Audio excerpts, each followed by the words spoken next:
Now I'm sitting here in the springtime of my garden and I have this beautiful tree behind me that's in full blossom, and it's inspired me to tell you a story. It's a Japanese story and it's called The Tree That Always Blooms. Now this story begins with an old man and an old woman. And the old man and the old woman have never had any children of their own, but what they did have was a sweet little dog. A sweet little dog that was covered in fluffy white fur. And because of this white fur, the old man and the old woman called the dog Shiro, which means snow. And that dog was so precious to them.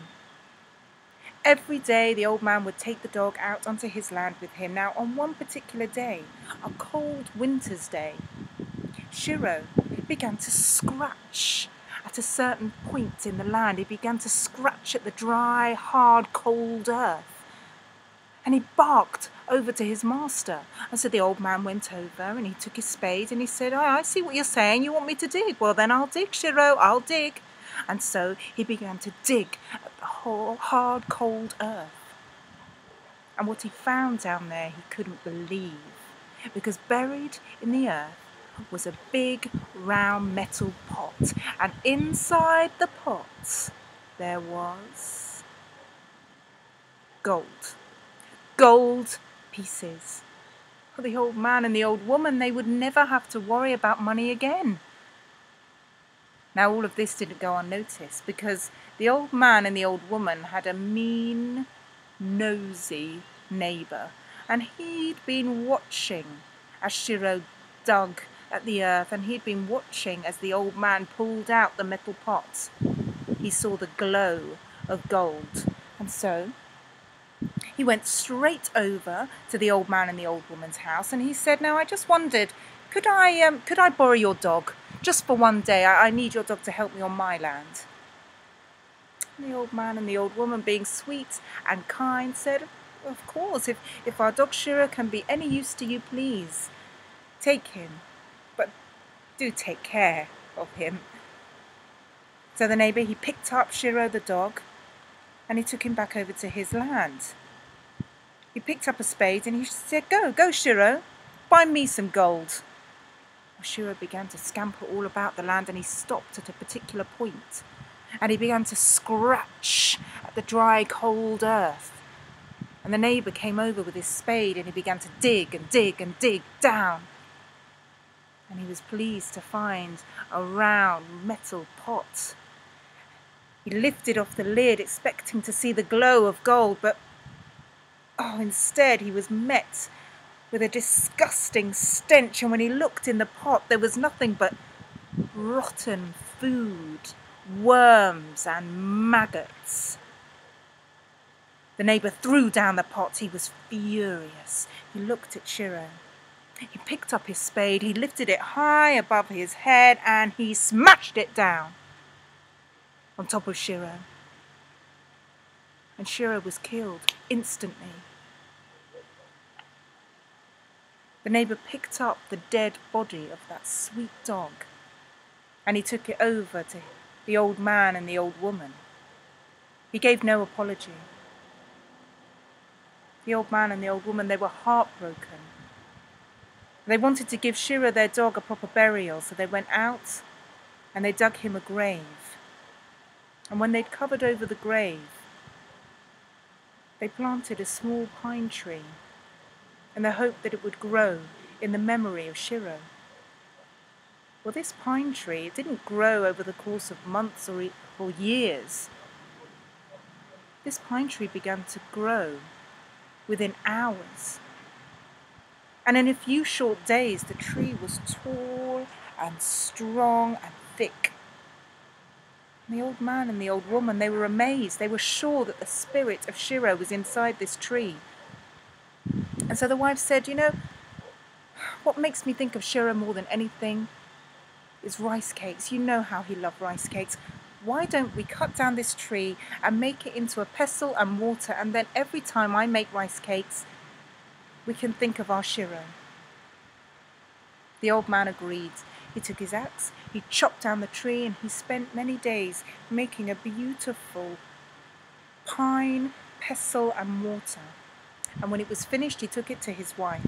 She filled it full of boiled rice. She took the pestle and she began to pound and pound and pound the rice.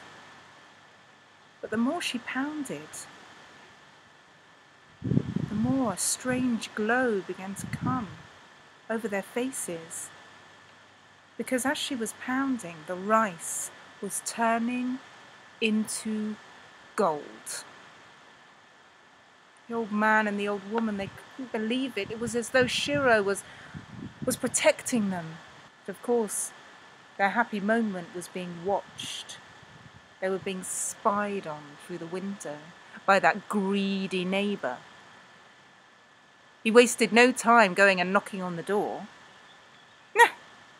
Neighbours, I need to borrow your pestle and mortar. You wouldn't mind, would you? It's just that ours is broken and my wife, she cannot make the rice cakes.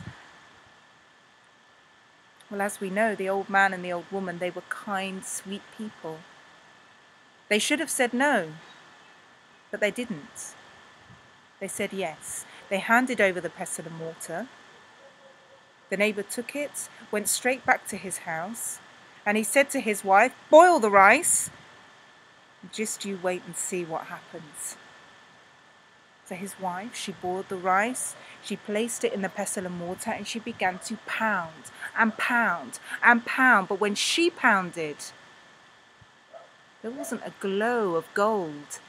There was a stink of rotten rice, because the rice began to mould right before their eyes. It turned into slime. There were maggots crawling through it. The neighbour was furious. He picked up the pestle and mortar and he threw it into his fire. And that wooden pestle and mortar, it turned to dust. So when the old man came to his neighbour's house to take back his pestle and mortar, all he was given was a handful of dust, of ash. But it was still precious to the old man. He took the ash back to his house, and together, him and his wife, they scattered it around their land. They scattered it on the trees to keep something of Shiro close to them.